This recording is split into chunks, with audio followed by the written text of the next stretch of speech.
జలుబు తలనొప్పికి ఉపశమనం అమృతధార. ఈ అమృతధార అన్ని ఆయుర్వేదిక్ మెడికల్ షాపుల్లో దొరుకుతుంది. అమృతధార హోల్సేల్ గా కావాల్సిన వారు స్క్రీన్ మీద కనిపిస్తున్న నెంబర్కి కాల్ చేసి సంప్రదించవచ్చు. ఆన్లైన్లో కూడా మీరు ఆర్డర్ చేసుకోవచ్చు. తెలంగాణలో 10 ఏళ్ల పాటు కాంగ్రెస్ పార్టీ అధికారానికి దూరమైంది. ఇప్పుడు 2023 ఎన్నికల్లో తెలంగాణలో కాంగ్రెస్ పార్టీకి ప్రజలు స్పష్టమైన విజయాన్ని అందించారు. రేవంత్ రెడ్డి ముఖ్యమంత్రి అయ్యారు. ప్రజా పాలనలో ముందుకు సాగుతున్నారు. ఇలాంటి వేళ పార్టీకి వెన్నంటి ఉండి కష్ట సమయంలో పార్టీలో ఉన్న నాయకులని కాంగ్రెస్ పార్టీ కూడా గుర్తిస్తోంది. వారికి సరైన అవకాశాలు కల్పిస్తోంది. పార్టీకి కమిట్మెంట్తో పనిచేసిన ఓ నాయకుడికి ఎమ్మెల్సీగా అవకాశం ఇచ్చింది కాంగ్రెస్.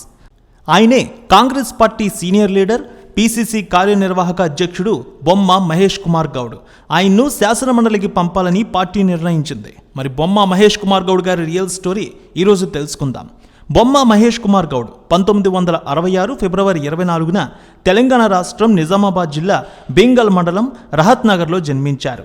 స్థానికంగానే ఇంటర్ వరకు చదువుకున్నారు. చిన్నతనం నుంచి ప్రజాసేవ అంటే ఇష్టం. ఎంతో చురుకుగా ఉండేవారు. అన్ని విషయాల్లో చదువులో కూడా ముందుండేవారు. నిజామాబాద్లోని గిరిరాజ్ కళాశాలలో డిగ్రీ చదువుకున్నారు. డిగ్రీ చదువుతున్న సమయంలోనే విద్యార్థి దశలో ఎన్ఎస్యుఐ రాష్ట్ర కార్యదర్శిగా పనిచేశారు. ఆ తర్వాత 1986లో నిజామాబాద్ జిల్లా అధ్యక్షుడిగా, జాతీయ యువజన కాంగ్రెస్ కార్యదర్శిగా పనిచేశారు. 1994లో జరిగిన అసెంబ్లీ ఎన్నికల్లో డీచ్పల్లి నియోజకవర్గం నుంచి కాంగ్రెస్ పార్టీ అభ్యర్థిగా అతి చిన్న వయసులోనే పోటీ చేసి ఆ ఎన్నికల్లో ఓటమి పాలయ్యారు. మహేష్ కుమార్ 2013 నుంచి 2014 వరకు ఆంధ్రప్రదేశ్ రాష్ట్ర గిడ్డంగుల సంస్థ చైర్మన్గా కూడా పనిచేశారు. కాంగ్రెస్ పార్టీకి కమిట్మెంట్గా పనిచేసిన లీడర్గా ఆయనకు పేరు గుర్తింపు ఉంది. మహేష్ కుమార్ 2014లో జరిగిన అసెంబ్లీ ఎన్నికల్లో నిజామాబాద్ అర్బన్ నియోజకవర్గం నుంచి కాంగ్రెస్ పార్టీ అభ్యర్థిగా పోటీ చేశారు. ఈ ఎన్నికల్లో ఆయన ఓటమి పాలయ్యారు. ఆ తర్వాత పీసీసీ కార్యదర్శిగా, అధికార ప్రతినిధిగా, పీసీసీ ప్రధాన కార్యదర్శిగా పార్టీలో పనిచేశారు. 2018లో నిజామాబాద్ అర్బన్ టికెట్ను ఆశించారాయన.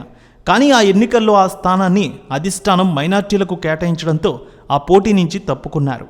మహేష్ కుమార్ని 2018 సెప్టెంబర్ 18న రాష్ట్ర ఎన్నికల కమిటీలో కాంగ్రెస్ మేనిఫెస్టో కమిటీ కన్వీనర్గా నియమించింది అధిష్టానం. ఇక 2021 జూన్ 26న పీసీసీ కార్యనిర్వాహక అధ్యక్షుడిగా కూడా ఆయన నియమించారు.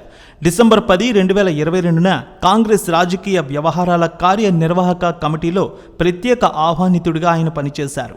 2023 జూన్ 20న తెలంగాణ ప్రదేశ్ కాంగ్రెస్ కమిటీ ఎన్నికల కమిటీలో సభ్యుడిగా కూడా ఆయన్ని నియమించారు. ఇక 2023లో జరిగిన ఎన్నికల్లో నిజామాబాద్ అర్బన్ నియోజకవర్గం నుంచి పోటీ చేయాలని ఆయన నిర్ణయించుకున్నారు. టికెట్ కోసం గట్టిగానే ప్రయత్నం చేశారు. కానీ రేవంత్ రెడ్డి కామారెడ్డిలో పోటీ చేయాలని అధిష్టానం నిర్ణయించడంతో అక్కడ షబీర్ అలీకి నిజామాబాద్ అర్బన్ సీటు కేటాయించారు. ఇలా పోటీ నుంచి తప్పుకున్నారు. ఇటీవల జరిగిన ఎన్నికల్లో 2 సార్లు ఆయన పోటీలో ఉందామనుకున్నా ఆయనకు అవకాశం రాలేదు. అయినా పార్టీ కోసం కష్టపడి పనిచేశారు. దీంతో కాంగ్రెస్ పార్టీ తెలంగాణలో అధికారంలోకి వచ్చిన తర్వాత ఆయనకు ఎమ్మెల్సీగా ఇప్పుడు అవకాశం ఇచ్చింది. 2024 జనవరి 29న తెలంగాణ శాసనమండలిలో ఎమ్మెల్యే కోటాలో 2 స్థానాలకు జరిగే ఎన్నికల్లో ఆయన పేరును కాంగ్రెస్ అధిష్టానం ఎమ్మెల్సీ అభ్యర్థిగా ప్రకటించింది. ఇలా ఆయన ఎమ్మెల్సీ అవుతున్నారు. ఇక ఆయన కుటుంబం గురించి చూస్తే ఆయన భార్య పేరు సంధ్యారాణి. వీరికి 2 కుమారులు. ఇక ఆయన ఆస్తి సుమారు 5 నుంచి 7 కోట్ల రూపాయల మధ్య ఉంటుందంటారు. పరిమళ పేపర్ బోర్డ్ లిమిటెడ్ సంస్థ డైరెక్టర్గా, బొమ్మ ఎడ్యుకేషన్ సొసైటీ చైర్మన్గా ఉన్నారాయన. కరాటేలో బ్లాక్ బెల్ట్ సాధించిన ఆయన తెలంగాణ స్పోర్ట్స్ కరాటే అసోసియేషన్ అధ్యక్షుడిగా కూడా పనిచేస్తున్నారు. కాంగ్రెస్ పార్టీలో కష్టపడి ఇంతకాలం పనిచేయడమే కాకుండా 2 సార్లు తన సీటును కూడా త్యాగం చేశారాయన. ఆయనకు ఇలా ఎమ్మెల్సీ ఇవ్వడం కరెక్ట్ అని ఆయన అభిమానులు, పార్టీ శ్రేణులు కూడా ఆనందం వ్యక్తం చేస్తున్నారు. ఎన్ఎస్యుఐ ఉమ్మడి నిజామాబాద్ జిల్లా అధ్యక్షుడిగా, ఉమ్మడి ఆంధ్రప్రదేశ్ అధ్యక్షుడిగా పనిచేశారు. యువజన కాంగ్రెస్ జాతీయ కార్యదర్శిగా, పీసీసీ కార్యదర్శిగా, పీసీసీ అధికార ప్రతినిధిగా, పీసీసీ ప్రధాన కార్యదర్శిగా, ప్రస్తుతం పీసీసీ కార్యనిర్వాహక అధ్యక్షుడిగా పనిచేస్తున్నారు. ఇలా కింద స్థాయి నుంచి అంచెలంచెలుగా ఎదిగారు కాంగ్రెస్ పార్టీలో ఆయన.